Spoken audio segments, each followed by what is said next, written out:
So thank you all for coming to the artist statement. I know there are many things that you could be doing with your time, and given the recent unjust death of George Floyd, as well as with so many other people who were not given justice throughout their life and certainly were not given justice at the end of their life.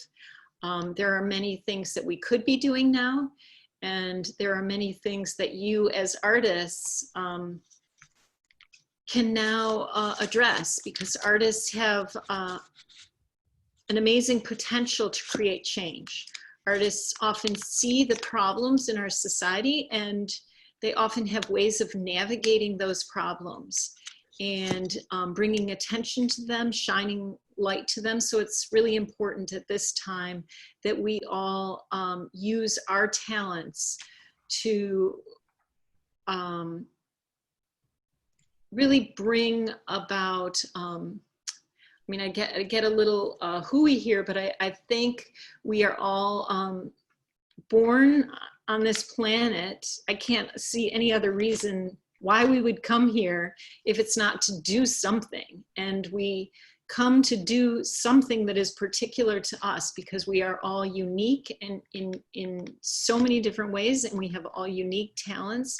And how can we bring those talents out to help society and to help bring about necessary and much needed change? And so the artist statement is often, I originally thought of not having this, this presentation, because it seemed like the artist statement is the last thing on people's mind, but because you signed up for it, I didn't cancel it. And the artist statement, we can look at it as a kind of gatekeeper. So Winnie has kindly agreed to putting the slides forward. So Winnie, could you put the next slide?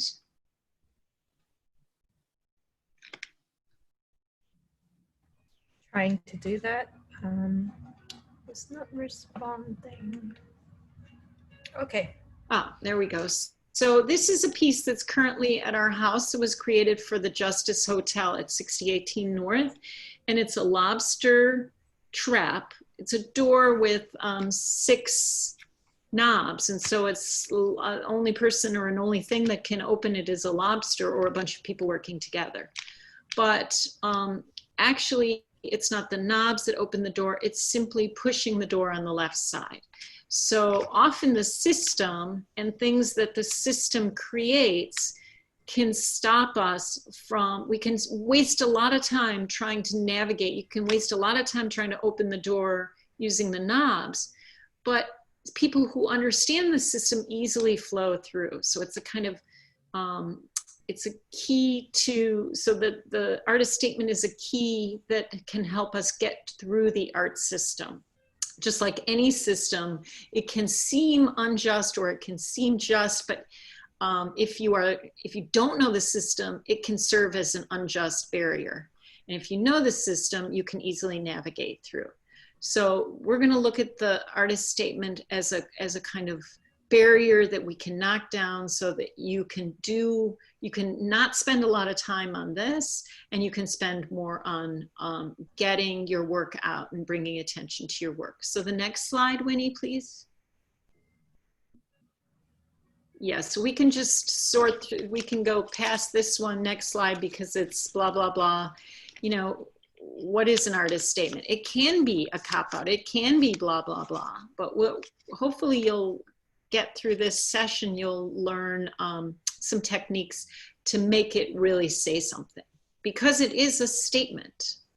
So if you can just click forward through this, Winnie, it's kind of on a time delay. Yeah, so I used to be a high school teacher, English teacher, and I often had to teach junior and senior classes about the college essay. And the artist statement is pretty much like the college essay or any other kind of grant. They want to know who you are, where are you from, what is your past, because you've come, this is your past, and this is your present, and you want to go there, and you want to tell them, oh, everything I've done here in the past has brought me to here so that I can go to you guys. So whether it's a grant, everything in the past has brought me to this moment where I need this grant from you because you want to do the same thing I want to do, and I've spent my whole life doing that.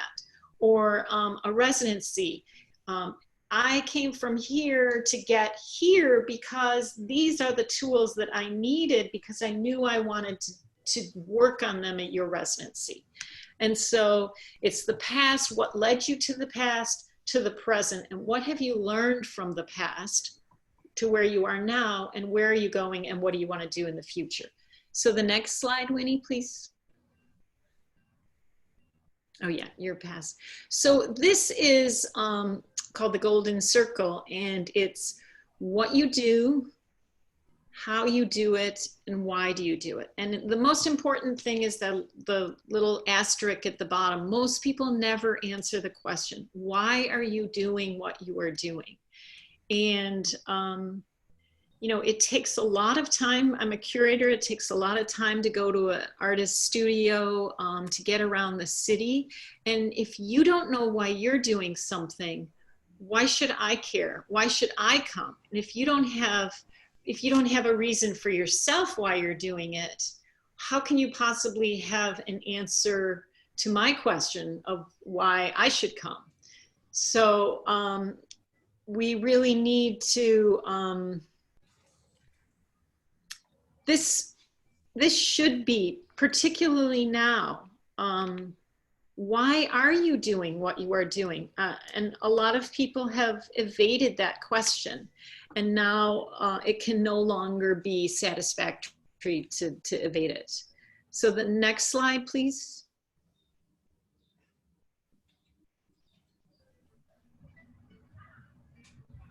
Okay, so this is where we're going to break into groups, and maybe Bobby and Winnie, you wouldn't mind doing this very quickly based on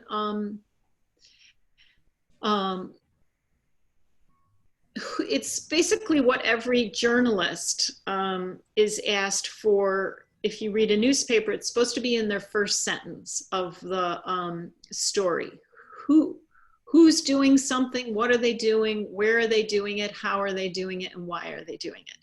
And so this, you should be able to answer it in 30 seconds. And the reason why it's called an elevator speech is because you know how quickly you get into an elevator and how quickly you get out. And so it's essentially that college essay. Who are you? Why are you important to the work? Because not everybody can be doing what you're doing, and something in your past or something in your present or just something in your being draws you to do something. And then it's what kind of work do you make? Do you make paintings? Do you make installation? Tell us what it is.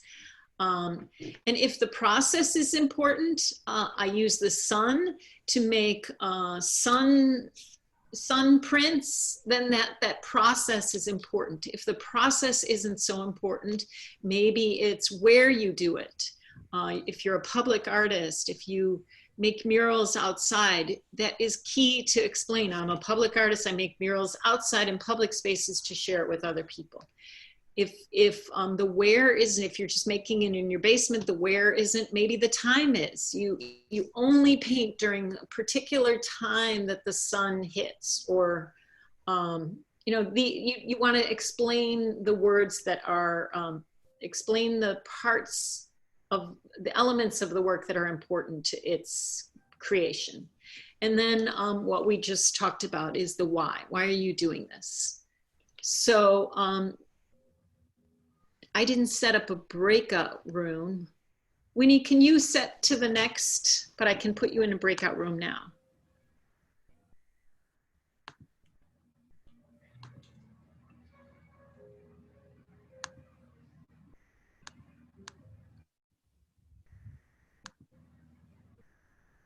I just put you in there.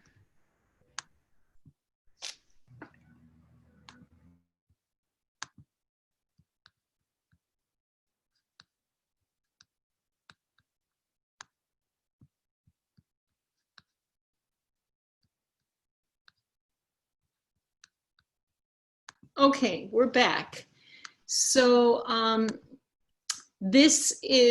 so how was it meeting each other? Good. Okay, so Good. Bobby, do you mind telling me a little bit about Winnie? No, I don't mind at all. It's actually, she did a really good job of knowing what was in her artist statement, unless she was reading it. I don't think so, because she hit all those points, Oh, good. talking about her why, and that she's interested in, I'm going to get this wrong, collective, making meaningful dialogues, self-healing, just the collective discomfort. That's what she was talking about, which really fascinates me. And then she was talking about being socially engaged, that she's a socially engaged artist and that she's from Hong Kong, that she examines her own cultural identity, and how it relates to, I didn't write down exactly what she said, but the broader scope, I think. Oh yeah, in relation to the social, political, and cultural aspects. She did talk about that. And then she extends from she was talking about, it was really important to have the interaction between three parties. So herself, the viewer, the audience, kind of moving into individual to relational. And she uses text in her work. She started to describe, oh yeah, culturally relevant or invented text. What is it? Culturally Relevant or invented text, which is, I mean, basically, she's told me her artist statement. Okay. In a looser way. And then yeah. Okay, great. Thank you. So we've got here who she is, who you are, Winnie, socially engaged artist and art therapist. You didn't mention that you're an art therapist in training. Oh, she did say that to me. Is that important for your art statement right now? Yeah, that's also something I'm thinking about. Okay. Maybe it does not need to be there, but there's a bit of healing element in the statement, so that's why I'm not sure. I'm happy for it, like crossing it out as well. Well, why don't we hold on to it for a little bit? So maybe this says, from Hong Kong, I examine my identity in relation to the, so should it be here as an artist from Hong Kong? Because it's, instead of it as a socially engaged artist, you are an artist from Hong Kong. I examine my identity in relation to the, well, what does that mean though? That's a lot of stuff. Yeah, that's a lot of words. So, okay. And it seems like so what you told Bobby is that you examine your cultural identity. Yeah. I wanted to kind of make sure it is not just only about me, but about me in relation to the world. Okay, so say that. I want to, so I think you speak more eloquently than, I mean, not that you're not writing eloquently, but you come up with these jewels. I want to make sure what did you say? It is not about me? It's about me in relation to the world.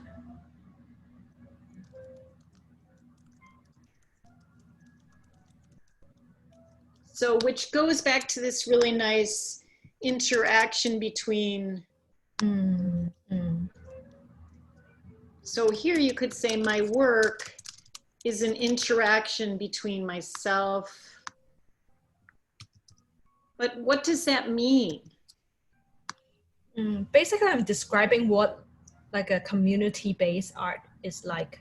So I am an artist, but also a facilitator of my artwork, which could also be like a workshop or like an activity around my installation. So me the audience and also the artwork, three of them are interacting with each other.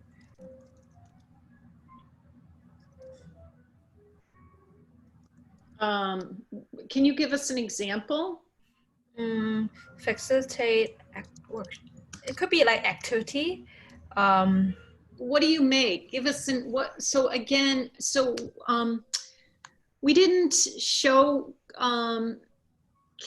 Winnie, can we just stop for a minute and you go back to sharing the PowerPoint? Yeah. And can you go forward to the image or where we left off?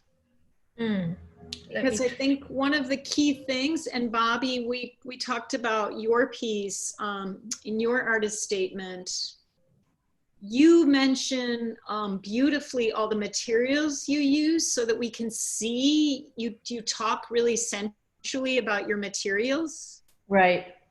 But we still don't know what it, so, okay, so first explain your work. Okay, can you go, what do you do? Dig deep, be honest, for whom? Why should we care?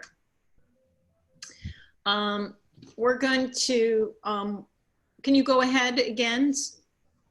Again, this is why should we care? What connect us? Why do you do it? Connect it. The next one. Okay, so this is George O'Keeffe's statement, and what we've got highlight is, well, when you take a flower in your hand and really look at it, it's your world for the moment. I want to give that world to someone else. Nobody sees a flower really. It's so small, we haven't time, and to see takes time. So I said to myself, I'll paint what I see, what the flower is to me, but I'll paint it big and they'll be surprised into taking time to look at it. So we know what Georgia O'Keeffe does. She paints big flowers. So we can see it. We know what a flower looks like. So she's named it. She says, a flower big, and she says why. So Winnie, we don't know yet what you make. Right. So can you go on again further? Oh yeah, okay, this is more, so keep on going. Yeah, keep it simple, credible, and visual. And so like that, if you go back to the little tiger, Winnie, you're like utterly incomprehensible. And therefore, you know, these big giant words, but we need to know visually, what will we see? So next slide, please. Yeah, so this is again, we still need to know, we kind of know what it is, what you do, but what is it? So then keep on going. Yeah, so these are more like what makes a work unique, and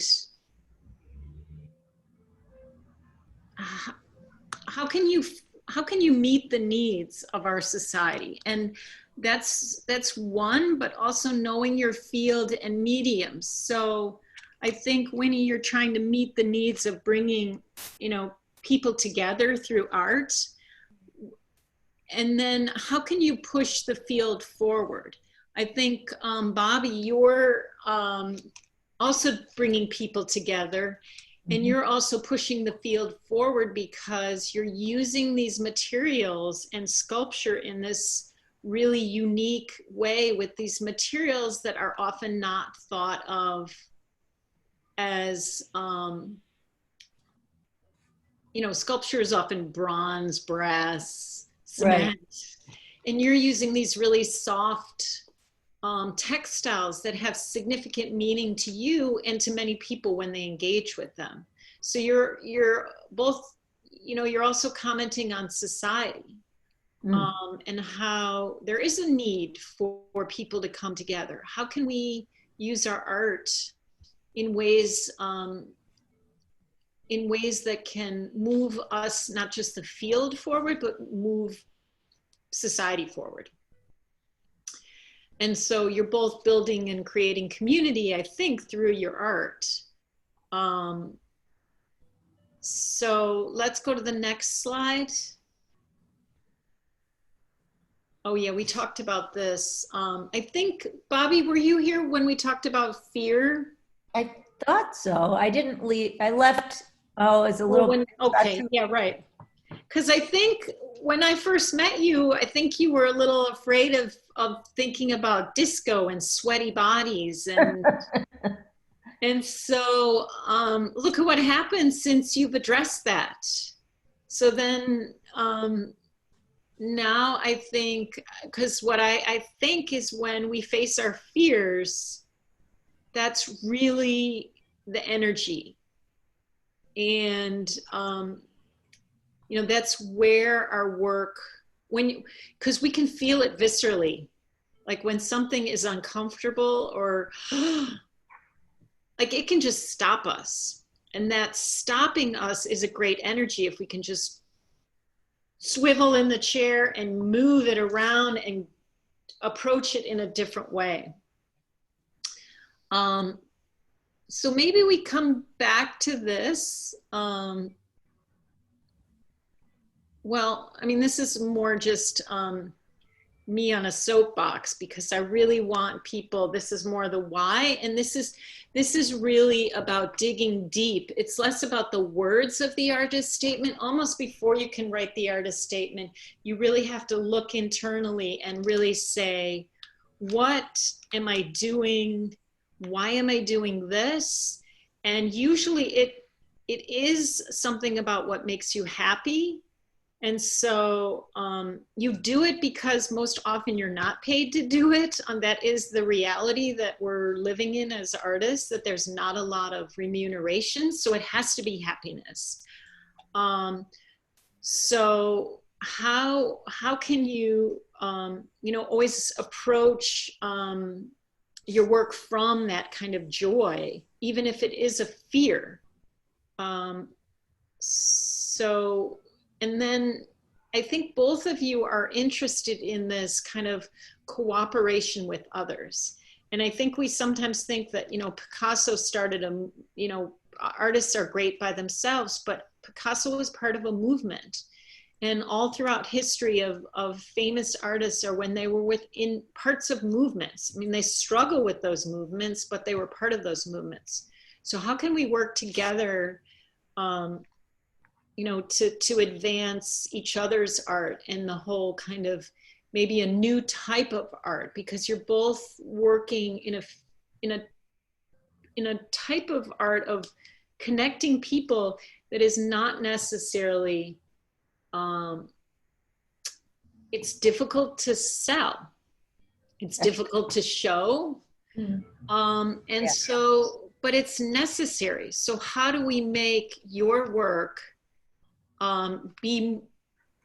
appeal more to society and more to institutions than what they may currently think?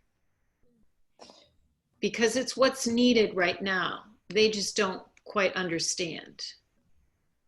And so we need to think, ambitiously, strategically, cooperatively, and playful. Like Bobby, your work is really playful. Yeah.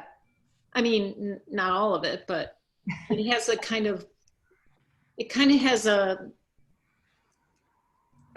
a sense of tactileness that draws you in and makes you want to touch it. Maybe play is not the word, but it has a kind of enticing quality to it. Yeah.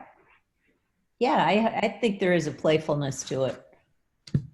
And sometimes it's a little bit of a frightened kind of, like, should I touch it? It's kind of scary, kind of. Yeah. Yeah. Yeah. And that's a really interesting, because those are also social norms too. Because we've been taught not to touch and not to be transgressive, because your work is, to some extent, it's talking about transgressions, bodily fluids. Oh yeah. Bodily unctuous sensuality, sexuality. And then the last thing is, you also have to do research on the field and know where your work fits in. Find other artists who are doing things similar to what you're doing, but to make sure that you're not copying their work, but you're advancing the field. Winnie, do you have any questions, either of you? The research in the field, sometimes I feel like I just go down the rabbit hole of art history of, you know, the big white guys that were making soft sculpture. Oh yeah, no, I'm not thinking necessarily of going back. I'm thinking of who's doing stuff like you're doing right now. That's what I'm hearing. I'm blanking on her name, but there's the artist who does these really large sculptures with like blobs of materials for the last 15 years. So she's kind of well known. I can't, Rachel Harrison maybe? Oh, and well, Sarah Lucas comes to mind for me. Sarah Lucas. Rachel, so it's more about, rather than going back, but seeing who's currently doing things like you, so that, because it's also about collectivity. So who's working with the same ideas that you're working with? Right. Winnie, can you move the next slide? Okay, so the last two are just words, verbs to describe your work, because often we say, oh, my work situates itself, or my work looks at. Those are just non-words. I mean, they're not aggressive enough. They're not really taking the work by the shoulders. And next slide, please. And then these are works, these are kind of more art speak that kind of move you in the direction that I don't want you to go too far in, but at least, you know, they're in the language, but we don't want Foucault words that get total, oh, someone's trying to get in. My dog's having a dream. Oh. Oh. Wow. Okay, so I'm going to share. So now I think Kais just joined us. Yep. We were on Winnie. So maybe we jump to Bobby and we come back to Winnie. Mm-hmm. Do I stop sharing the screen now? Oh yeah, please. Yes, sorry. I thought I was sharing the screen. Okay, let me, uh-oh. Hi, Kais. So can you guys see the screen now? Yes, Bobby's statement? Yes. Okay. So Winnie, you interviewed Bobby. Can you just say what Bobby, what you know about after meeting Bobby? Sure, happy to do that. Bobby is an artist, educator, and also a parent. Her work is mostly soft sculpture. They all eventually wrap into furnitures. She also does collage, and the materials are important. And it becomes part of the installation she makes. The process is also important for her too. She's including sewing, stretching, and she thinks that the process embeds the emotions that she wanted to represent. The why she does the work is because she wanted to deal with human conditions, and she thinks that it's all shared globally with one another. So we all share the kind of emotions that she wanted to portray. That's all. Great.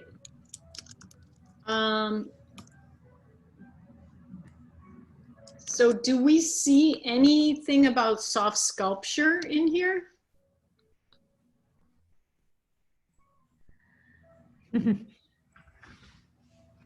No. If you look, there's a second statement below this. It's a draft that talking about fear.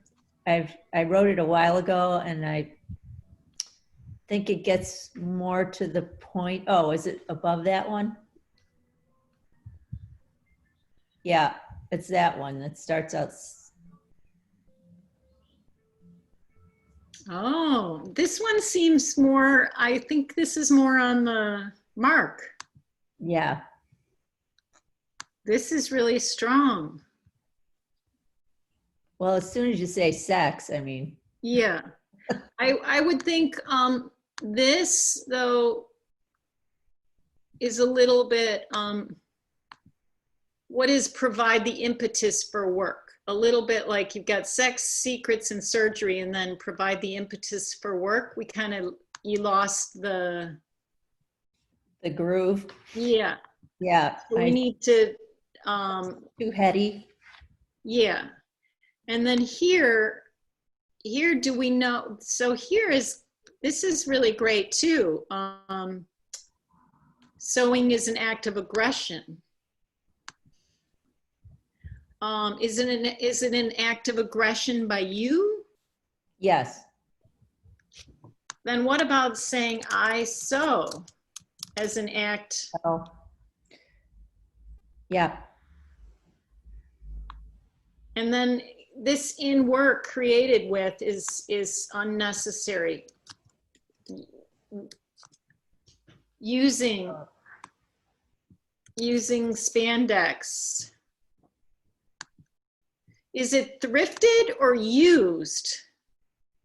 Well, both.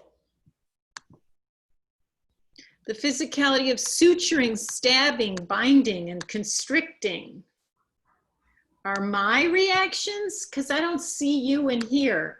Okay, yes, they're my reactions. Are you here?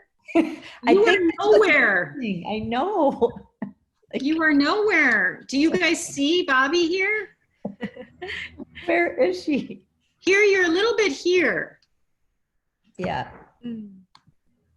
But who's personal? And you are revealing. That's interesting because you are revealing and disguising. Yeah. Oh, this is, yeah. Okay. So we need to put you in here somewhere. Yes.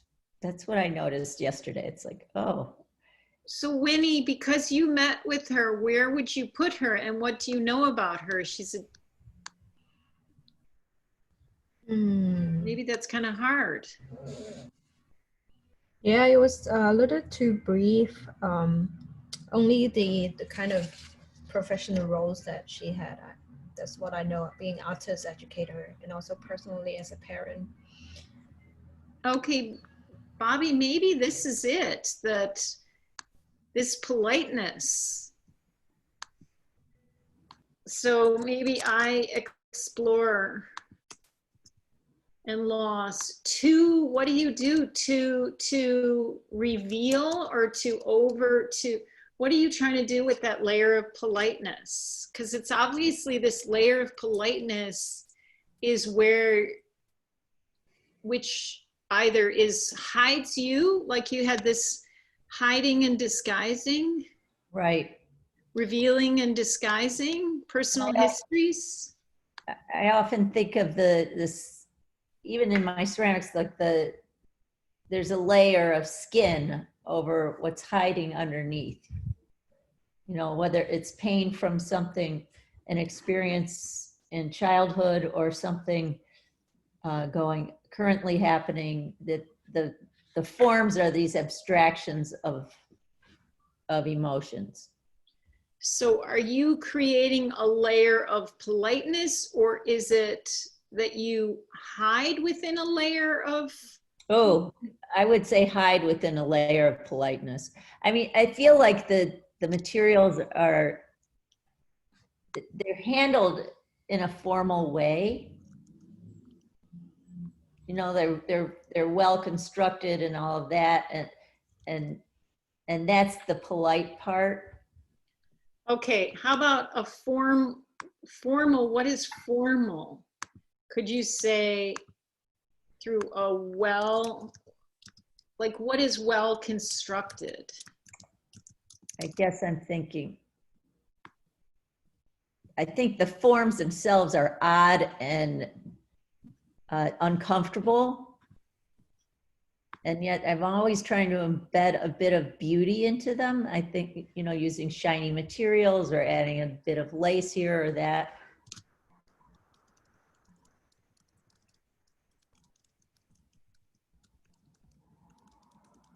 So that's just what you said. And I try to, what do you try to embed what? I try to embed basically the angst that I feel in my own life.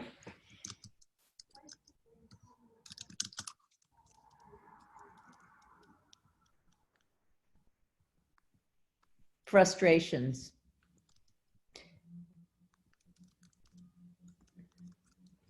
There is another statement I didn't put in here because I have so many that it's like, that does start out with that, like pretty much my life is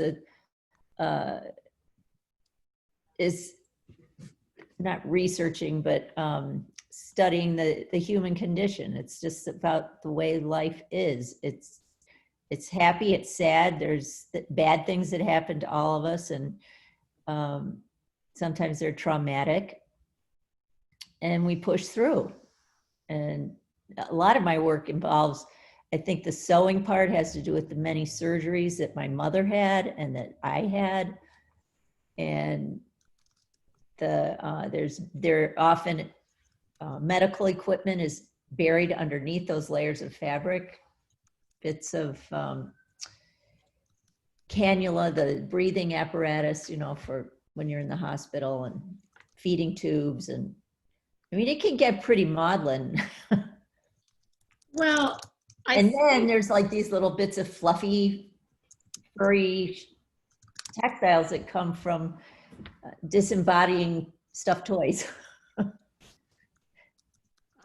Okay.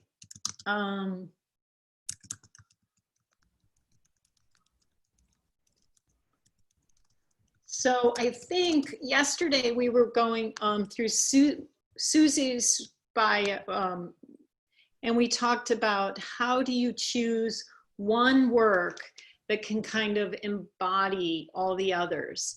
And Susie picked a table, or we picked a table because it's a domestic object that shows this. So you might not want to go through all of this, but I think this is a great start because we've got her here, folks. She's back. So, but maybe you want to figure out what is the most important. But I think this is kind of with well-constructed forms. But what is a formal, well-constructed forms? Because they hide. Like if something's well-constructed, it hides. It can hide. So they reveal, they can disguise, and reveal. Right. And so I use, I mean, I think I'm adding a lot more, so you're going to have to subtract something. I think that to hide and disguise, and also to politely, it's a kind of politely reveal. Somehow with this, I don't know what this polite revealing is, or this formal, it almost seems very Southern, like when you can like be very Southern, but yet like skewer, you know, so come full to the disclosure. I've had a statement where my mother was from Atlanta. Oh. And so the politeness is definitely influenced by that for sure. And my dad was from New York, so. Okay, so you have these push and pulls of revealing and hiding and revealing, because New Yorkers just reveal it. Oh yeah.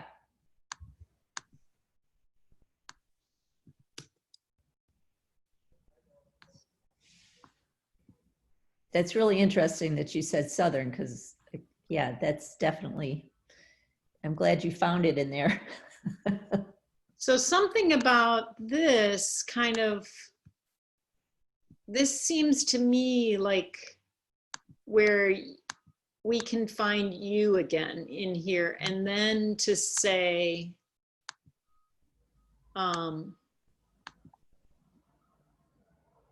so this is,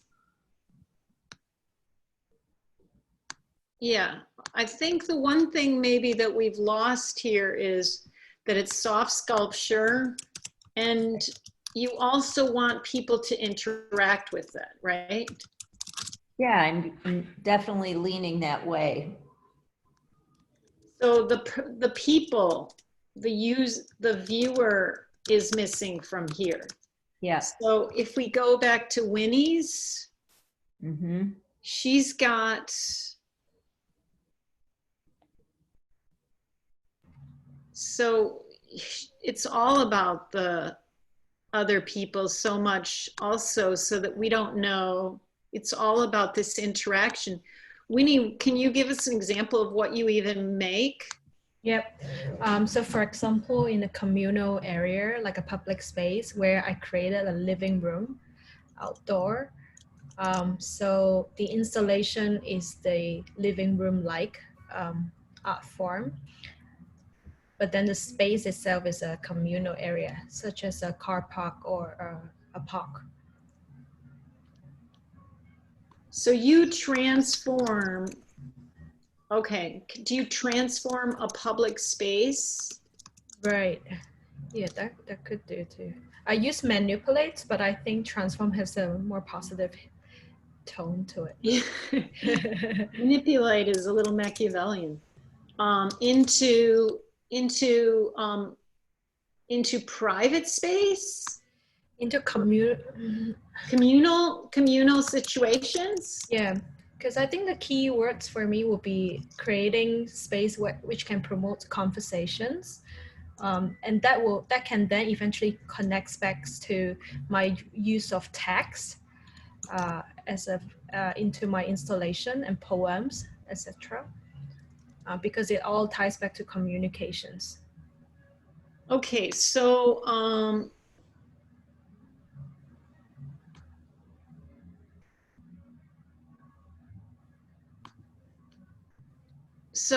so what is, I don't understand the culturally, Bobby, did she explain the culturally relevant or inverted text to you? Not really. We didn't. Not really. We were pretty quick. Yeah. Yeah, I didn't give you guys much time. Yeah, I wanted to say like Chinese text or what we call Chinglish is like Chinese and English merged together because of our history. And also invented text, maybe not the best word, but it's like make up text. Like I just create new form of text. Why do you do that? It's like almost like between symbols and text, something that might resonate as a text. For example, people from America might thought that those are Chinese words because it kind of look like Chinese word, but Chinese people know that these are not Chinese words. So it's the kind of in between. Why does it, so would you say the work often develops, does it develop from an original poem? Yeah, so I create the poems, and then in order to portray the poems, I have to use text. So sometimes the text could be those kind of texts that I mentioned. And why do you do this? I wanted to, because there is always like an element of audience in using text. So people who read it, and text also carries the past to the present and also to the future, almost as if how we learn about history. I like that element a lot. And I think history is eventually some sort of word of mouth. So we have to continue to insist to pass on certain stories so that it won't be censored or disappeared or forgotten.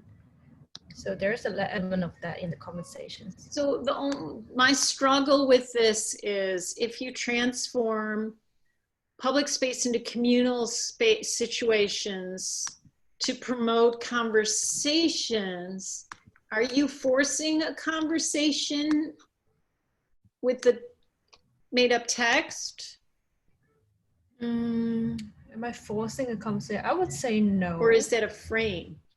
But yeah, but more like a facilitator or enabler. There's also I was hoping that there's more room for the audience to just respond and react to those texts. So there's no fixated conversation that I wanted to force. But yeah, but it's difficult to conclude. I think this might need a little work to figure out, because when we have these promote conversations, often they are just, so they're one of two things. They're either just to bring people together, to bring people together, and just to bring disparate people who wouldn't necessarily be together. And then, but there's a whole other where it's a kind of programmed, like you want them to talk about Chinglish, or like what Kais does with his work.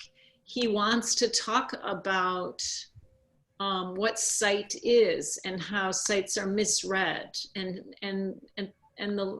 being a Palestinian, colonialism, and what does land mean. So I don't think he would just bring people together to a site just to promote conversation. So you might want to think about what that means. What does that mean? Yeah, but the themes are quite wide too. For example, one could be about censorship, censoring the Hong Kong identity and history. But then maybe the other artwork is completely different. So do we use, and I also, I hope there's better words to use instead of forcing a conversation. Because promoting conversation sounds very broad. With a little bit more frame, that will be great. But I don't know what that word or how to describe it. Well, yeah, go to the verbs section of the screen, the PowerPoint, because you can instigate conversations, or you can develop conversations. Kais, maybe we'll move to yours. Are you still there? Oh, did we lose Kais? Oh, it looks like he dropped off. maybe we did. Let me see if I'm gonna, well, I think we lost him. But yeah, he out of all three of you is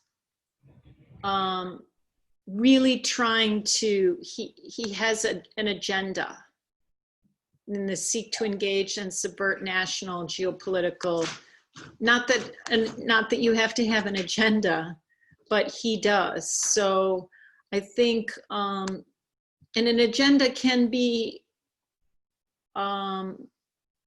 like yours, Bobby. You want to, show it all, bring it on, show all of it.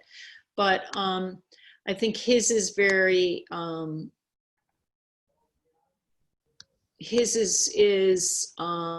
very pointed, let's say, whereas yours is more, a little more abstract and fluid. And so Winnie, maybe, I don't know exactly what your work is. I mean, I know Kais's and Bobby's work, so I can kind of talk a little better on their work, but Winnie, I don't know to the point of, wait, what am I?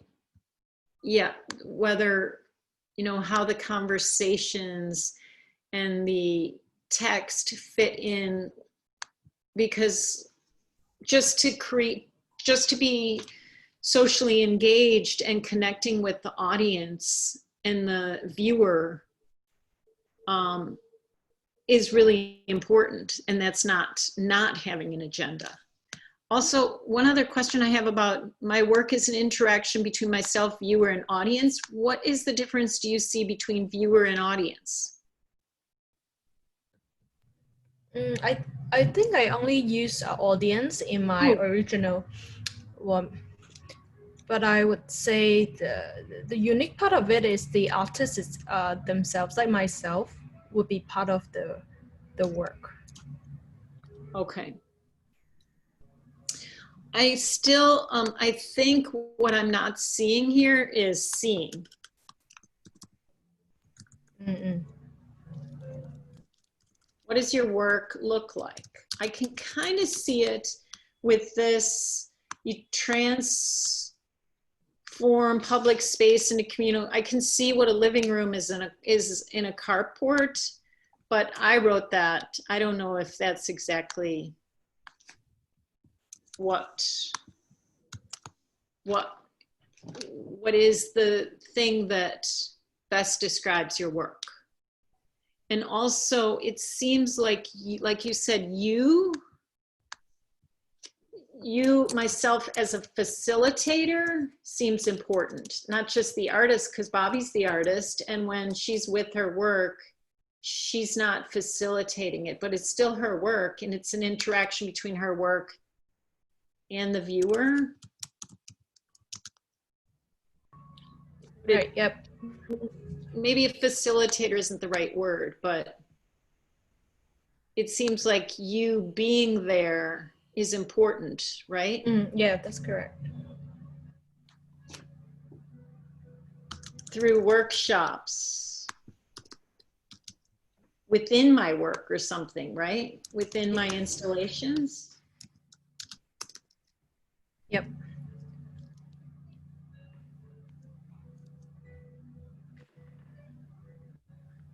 And so this one also has to be checked. What is this?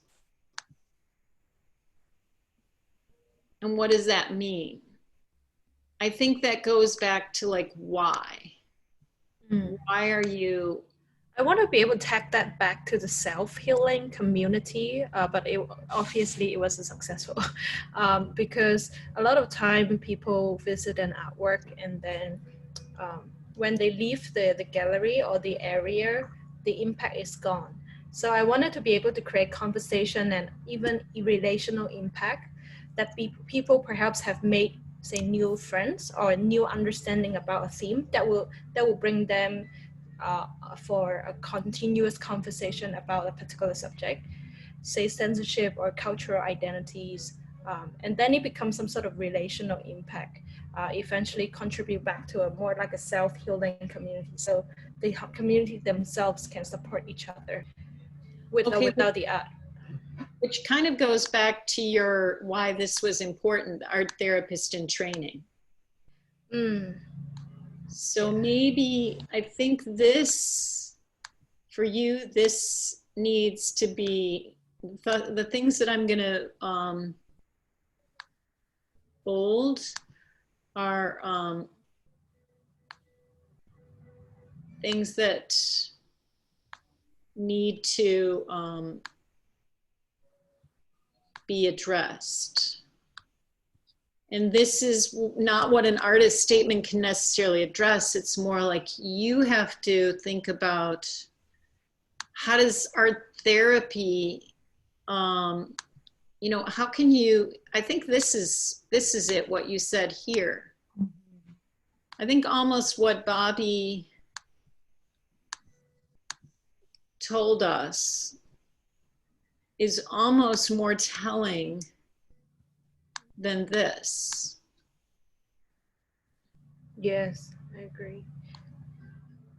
So what we need here then is the what. So seems like we've got this is really important, but what we're not seeing is really what. We've got a little bit of it here through what the living room in a car park, but why and what? Yeah, what? Seeing, what are we seeing? That's the what.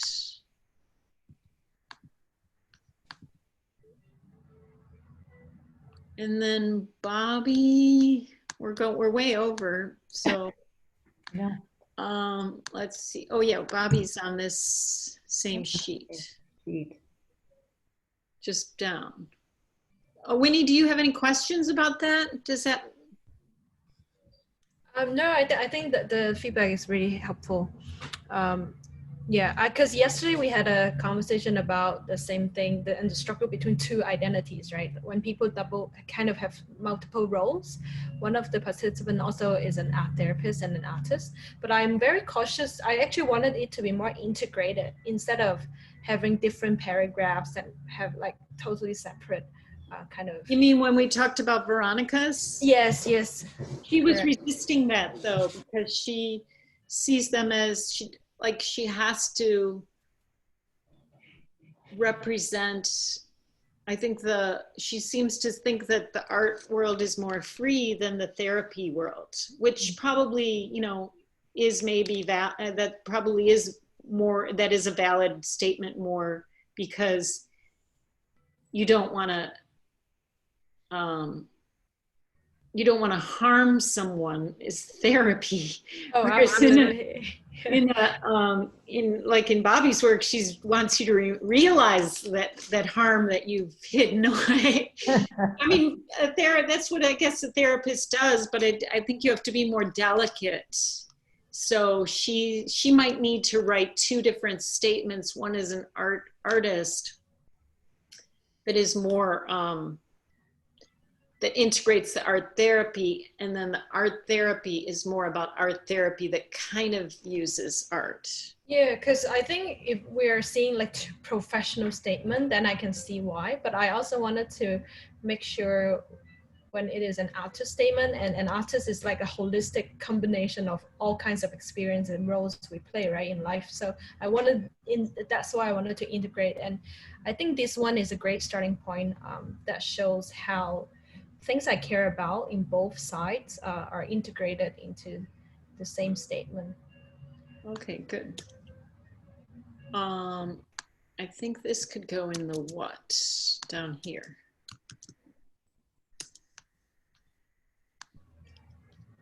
And this is also the what.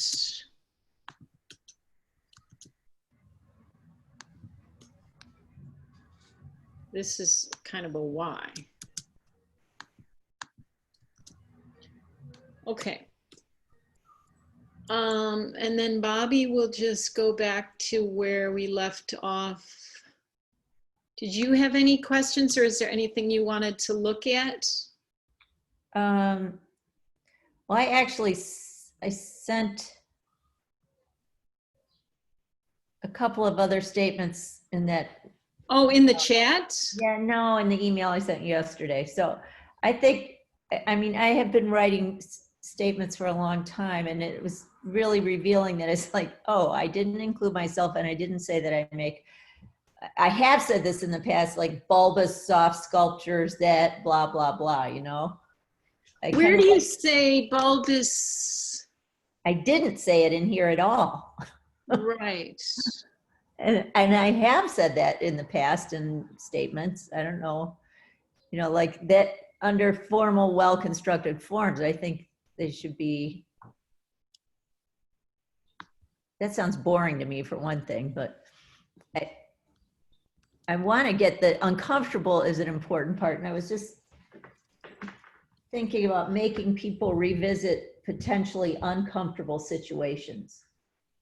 That's one of the things I hope that will happen. They'll have a psychological response to my work that's personal, whatever I think that's true for, I guess, all art, is that the viewer brings their own baggage to the work.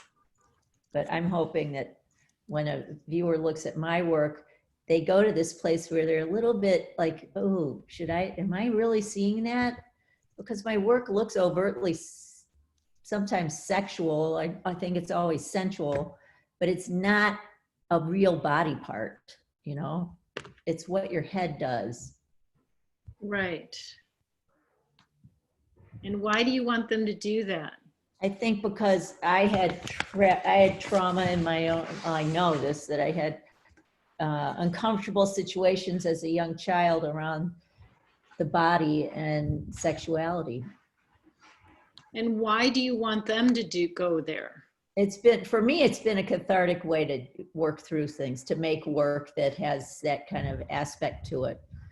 And there's part of it that I think it's just kind of, what's the word? Like humorous almost, that we all get this, like, kind of takes, it seems to me, takes most people back to being a voyeur and being young and being embarrassed.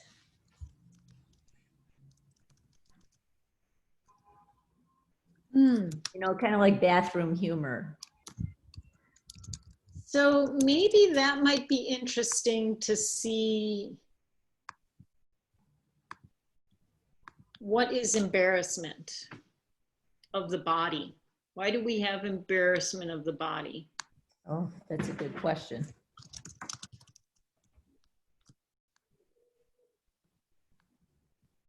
I guess it's shame. It's not necessarily shame, but it is kind of a shame. I mean, it's a societal construction. And so you invite people into these, you create these invitations. Invitations to explore these voyeuristic, you create these voyeuristic invitations. I mean, maybe that's too much. Too much language. No, I mean, maybe that's saying too much because maybe you're not doing that, but it is a kind of voyeuristic invitation, and through humor, a kind of embarrassing humor or something. Mm-hmm.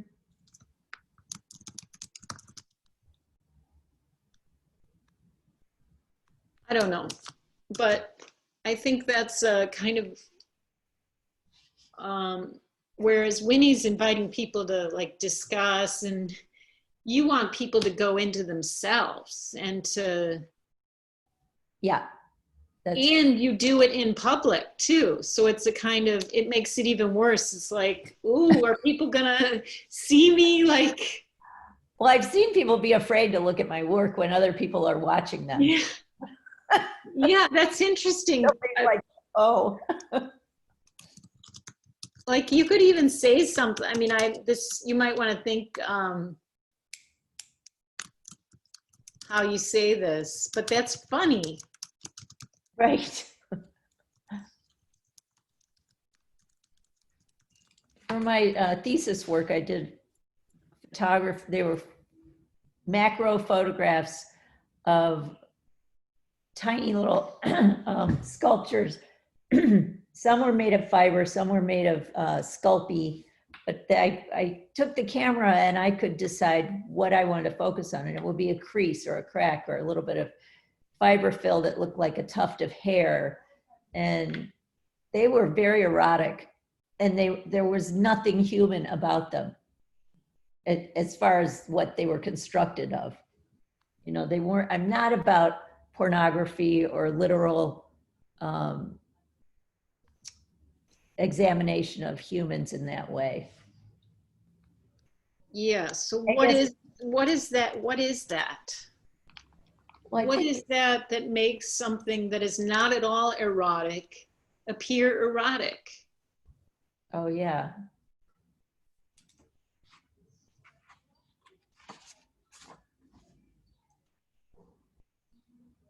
Well, I think it's because we all have a notion of what, with abstraction, you can, especially with pantyhose, the way you can contort it and twist it, and it is associated with the body, especially underwear and legs. And it's, I don't know what I want to say about that, just that it's very easily manipulated into a bodily form.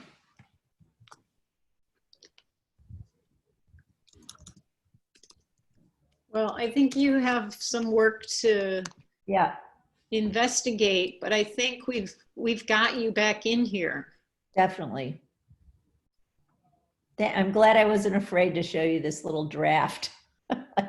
Oh no, yeah, that's good to see. That's a fear in action, because our fear of being stupid or whatever is the fear. I don't like to be stupid, but often stops us from moving forward. So that's good. Yeah, great, thank you. I think another why for me is I mean, for me, there's a desire to look at erotic imagery and an embarrassment too. Like, I don't really want people to know that I want to look at that. Yes, so that is all important here. Yeah. What is that? I see people, that's really funny I see people afraid. That would be a good quote. People like stuff like that. Yeah, I like that. Winnie, can you see how you can see that? Like, I can't see the work, but I can see people afraid to look at, like, you know what that looks like. Yeah, I really like that. Yeah, thank you. Thank you for helping us. So I think I'll probably end, but I really want to thank you both for doing this again because I didn't record it, but yeah, feel free to send me, you know, once you answer this stuff. Yep. And Winnie, will this be saved in the chat, or do I need to email this to both of you? You don't. So you have access to this version for now. Will Bobby have access to this in the chat too? Yep, Bobby has it. All right, good. Okay, thank you both. Thank you so great. much. Thank you. Thank you so much for your feedback. It's really helpful. Oh, good. I can't wait to see your work. So do I go to the chat or do I just go to my drive to see this? Because is it shared, right? Go to your drive. Oh, okay. All right, perfect. Yeah. Thank Cool. you. Thank you. Have a good day. Thank you. Bye-bye. Have a great Bye-bye. day, guys.